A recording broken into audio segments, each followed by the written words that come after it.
El niño asesino. El caso que rompió para siempre la idea de la inocencia.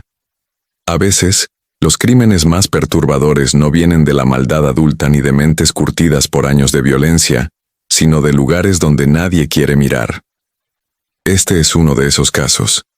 Un crimen cometido por un niño contra otro niño, que obligó a Estados Unidos a replantearse qué significa la responsabilidad, la maldad y la posibilidad de redención. Lo que ocurrió en un pequeño pueblo del estado de Nueva York, en el verano de 1993, no solo destruyó a una familia, sino que dejó una cicatriz permanente en el sistema judicial y en la conciencia colectiva de un país entero. Advertencia. El siguiente contenido tiene fines estrictamente informativos, educativos y de concientización. No promueve ni justifica la violencia ni el crimen bajo ninguna circunstancia. Se relatan hechos reales de extrema sensibilidad que pueden resultar perturbadores para algunas personas. La intención de este documental es analizar el caso desde una perspectiva periodística y humana, para demostrar que no existe el crimen perfecto y que toda acción tiene consecuencias profundas y duraderas. Savona, Nueva York, era en 1993 una comunidad pequeña, tranquila, casi invisible en el mapa. Un pueblo donde la mayoría de las personas se conocían por su nombre, donde los niños caminaban solos sin miedo y donde los veranos transcurrían entre campamentos, bicicletas y rutinas simples. Nadie estaba preparado para lo que estaba a punto de suceder. El 2 de agosto de 1993, amaneció como cualquier otro día de verano.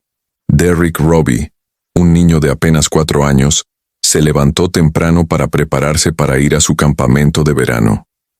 Vestía ropa ligera, llevaba consigo una pequeña mochila con su almuerzo y caminaba con la inocencia absoluta de quien no conoce el peligro. El trayecto hasta el campamento era corto, un recorrido que muchos niños del vecindario hacían sin compañía adulta.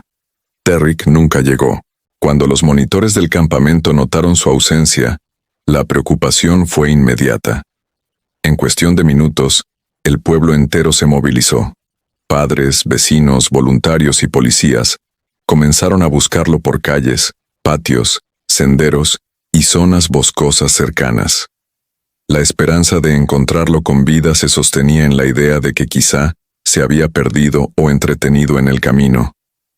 Horas después, esa esperanza se extinguió de la forma más brutal posible. El cuerpo de Derrick Robbie fue encontrado en una zona boscosa cercana a la escuela primaria.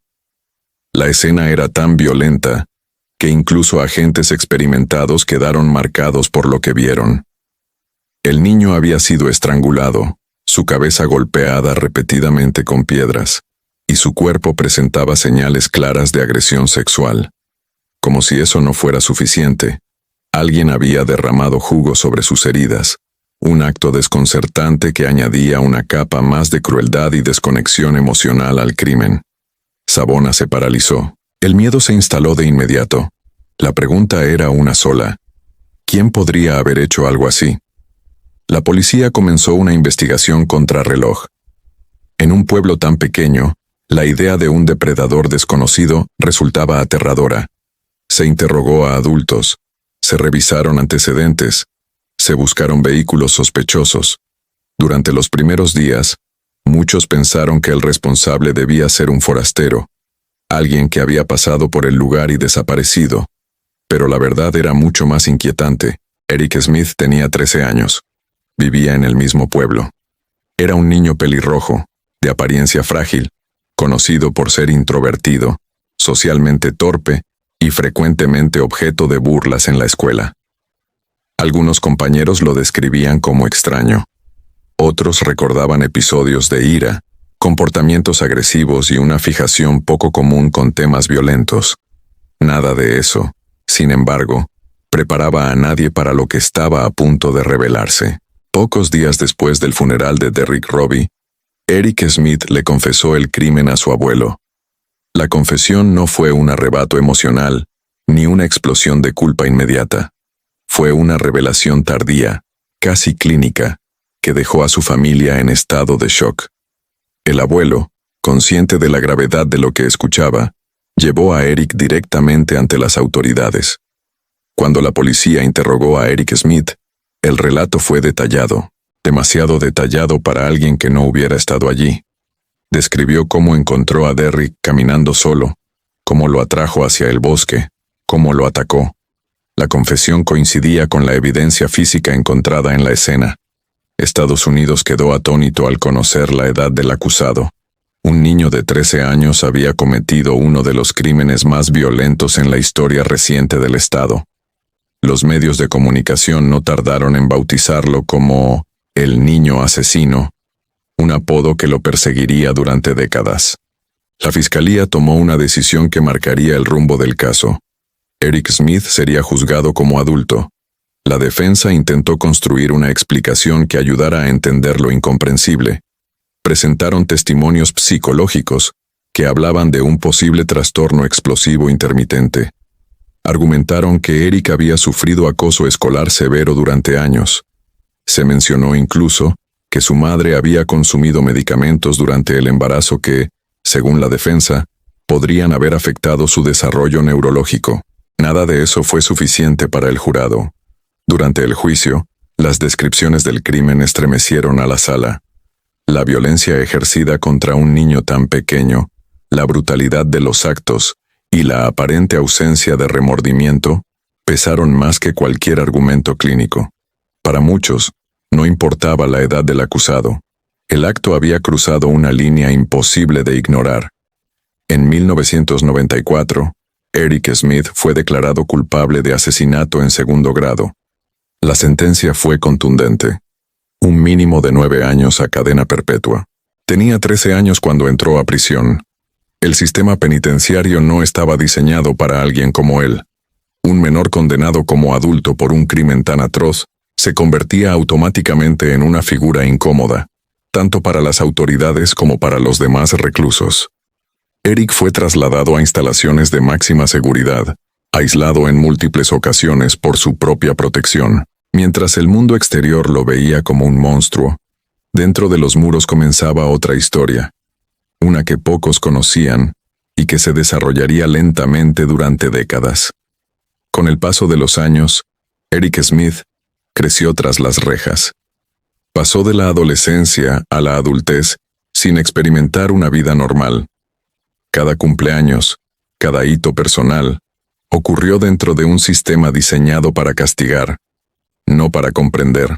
Al mismo tiempo, la familia de Derrick Robbie vivía una condena distinta. Una sin posibilidad de libertad condicional. La ausencia permanente de un hijo. El dolor que no disminuye con el tiempo. Y la rabia de saber que su asesino seguía respirando. A medida que Eric avanzaba en edad, comenzaron a surgir preguntas incómodas. ¿Puede un niño ser verdaderamente consciente del mal que comete? Existe un punto en el que la justicia se transforma en venganza. ¿Es posible la rehabilitación cuando el crimen se comete antes de que la personalidad esté completamente formada? Estas preguntas no tenían respuestas simples, y el caso de Eric Smith se convirtió en un símbolo de ese debate. Durante años, su nombre reapareció cada vez que se discutían las leyes de cadena perpetua para menores. Cada audiencia, cada evaluación psicológica, cada intento de explicar quién era ahora ese niño que había cometido lo imperdonable, añadía tensión a una historia que aún estaba lejos de terminar, porque lo que ocurrió después, lo que el sistema decidió hacer con Eric Smith y cómo respondió la sociedad a esa decisión, marcaría uno de los capítulos más controvertidos y polarizantes de la justicia estadounidense. Y esa parte de la historia apenas comenzaba. El niño asesino. La libertad que dividió a Estados Unidos. Durante años, el nombre de Eric Smith permaneció enterrado en archivos judiciales, debates académicos y recuerdos dolorosos. Para muchos, su historia había terminado el día en que fue sentenciado a pasar el resto de su vida en prisión. Para otros, apenas comenzaba una de las discusiones más incómodas del sistema de justicia estadounidense. Porque mientras el país seguía avanzando, Eric Smith crecía, envejecía y cambiaba dentro de una celda. Cuando ingresó al sistema penitenciario, Tenía 13 años. Era físicamente pequeño, emocionalmente inmaduro y completamente ajeno a lo que significaba sobrevivir en una prisión para adultos. Las autoridades lo sabían.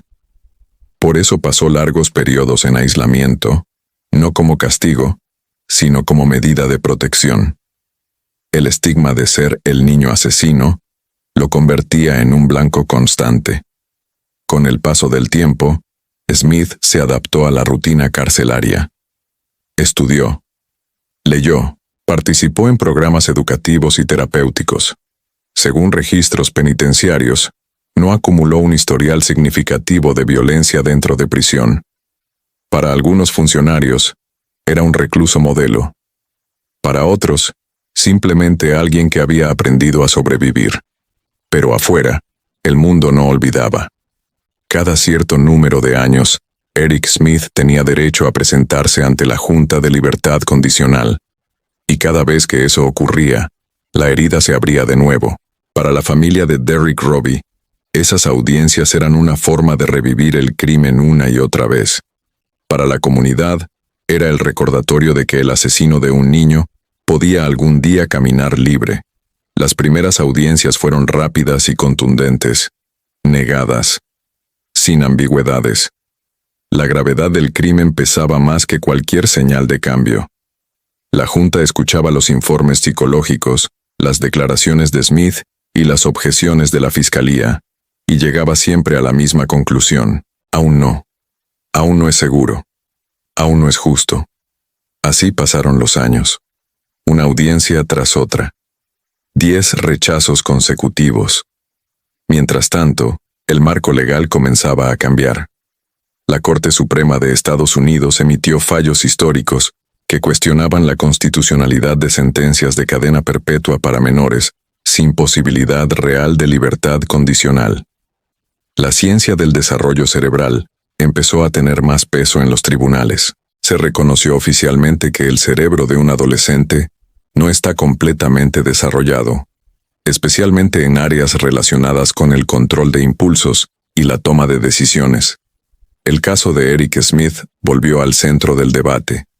Sus abogados argumentaron que mantenerlo encarcelado de por vida equivalía a negar cualquier posibilidad de redención, que el crimen, aunque atroz, había sido cometido por un niño con una historia de aislamiento, acoso y graves problemas emocionales, que el hombre que ahora pedía libertad no era el mismo adolescente que había cometido el asesinato en 1993. La familia de Derrick Robbie sostuvo la postura opuesta. Para ellos, no existía transformación posible que compensara la pérdida de su hijo. Derrick nunca tuvo la oportunidad de crecer, de cambiar, de redimirse. Cualquier posibilidad otorgada a su asesino era vista como una injusticia. La 11ª audiencia de libertad condicional fue diferente. En octubre de 2021, la Junta escuchó nuevamente a Eric Smith. Esta vez, su discurso fue más elaborado, más consciente del daño causado. Habló de responsabilidad sin excusas. Reconoció el horror de sus actos. No culpó a su infancia, ni al acoso, ni a medicamentos. Dijo de forma directa que había elegido hacer lo que hizo y que debía cargar con eso para siempre, incluso si era liberado. Los evaluadores psicológicos señalaron un riesgo bajo de reincidencia. Destacaron su comportamiento durante casi 3 décadas en prisión. La ley, modificada por fallos recientes, obligaba a la Junta a considerar seriamente la posibilidad de que un menor condenado pudiera haber cambiado. La decisión fue histórica. Eric Smith obtuvo la libertad condicional. La reacción fue inmediata y feroz. Titulares, debates televisivos, protestas públicas. Para muchos, la liberación del niño asesino era una traición a la memoria de Derrick Robbie. Para otros, era la prueba de que el sistema, aunque imperfecto, podía reconocer la diferencia entre castigo y venganza. El 1 de febrero de 2022, Eric Smith salió oficialmente de la instalación correccional de Woodburn. Tenía 42 años. Había pasado 28 años en prisión, más tiempo del que había vivido en libertad antes del crimen. No salió como un hombre libre en el sentido pleno. Fue puesto bajo estricta supervisión. Se le asignó residencia en el condado de Queens, Nueva York. Sus movimientos eran monitoreados. Sus actividades limitadas. Cualquier incumplimiento podía devolverlo a prisión. Para el público, su paradero generó inquietud. La idea de que alguien capaz de un crimen tan brutal viviera en una comunidad densamente poblada provocó rechazo y miedo. Las autoridades insistieron en que no representaba un peligro, que las condiciones eran claras y que la supervisión era constante. Durante este periodo, Smith continuó defendiendo su transformación. En entrevistas y documentos oficiales, habló de arrepentimiento, de responsabilidad permanente y de una vida marcada para siempre por lo que hizo. Reveló incluso que mantenía una relación sentimental con una abogada a la que había conocido durante su encarcelamiento, una revelación que generó aún más controversia y críticas. Mientras tanto, la familia de Derrick Robbie continuó alzando la voz. Para ellos, ninguna evaluación psicológica podía borrar el pasado. La libertad de Eric Smith no era un cierre, sino una herida abierta. En abril de 2025, ocurrió otro hecho que pasó casi desapercibido para muchos, pero que marcó el punto final legal del caso. Según registros públicos, Eric Smith fue dado de alta de la supervisión de libertad condicional el 16 de abril de 2025. Legalmente, había cumplido con las condiciones impuestas por el sistema. Después de más de 3 décadas, el caso dejó de existir en términos judiciales activos, pero no en términos humanos. El caso de Eric Smith sigue siendo uno de los más citados cuando se habla de crímenes juveniles extremos. No porque tenga respuestas claras, sino porque plantea preguntas que incomodan. ¿Puede una sociedad creer en la rehabilitación sin traicionar a las víctimas? ¿Dónde termina la justicia y comienza el castigo perpetuo? ¿Qué hacemos cuando un niño comete un acto que ni siquiera muchos adultos serían capaces de cometer? No existe una conclusión que satisfaga a todos. Para algunos, Eric Smith es la prueba de que nadie está más allá de la posibilidad de cambio. Para otros, es un recordatorio de que hay crímenes que rompen cualquier contrato moral. Y para la familia de Derrick Robbie, es una historia que nunca tuvo un final justo. Derrick tenía 4 años. No llegó al campamento de verano. No creció. No tuvo segundas oportunidades.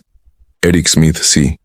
Esa es la realidad incómoda que este caso deja sobre la mesa, y es precisamente por eso que historias como esta deben contarse con crudeza, sin adornos y sin simplificaciones. Porque solo entendiendo la complejidad del horror, la justicia y la condición humana, podemos aspirar a no repetirlo. Si este documental te aportó contexto, reflexión y análisis profundo sobre uno de los casos más perturbadores de la historia criminal de Estados Unidos, te invitamos a apoyar este trabajo. Suscríbete al canal, dale like a este contenido y compártelo. Tu apoyo nos permite seguir creando documentales reales, responsables y necesarios.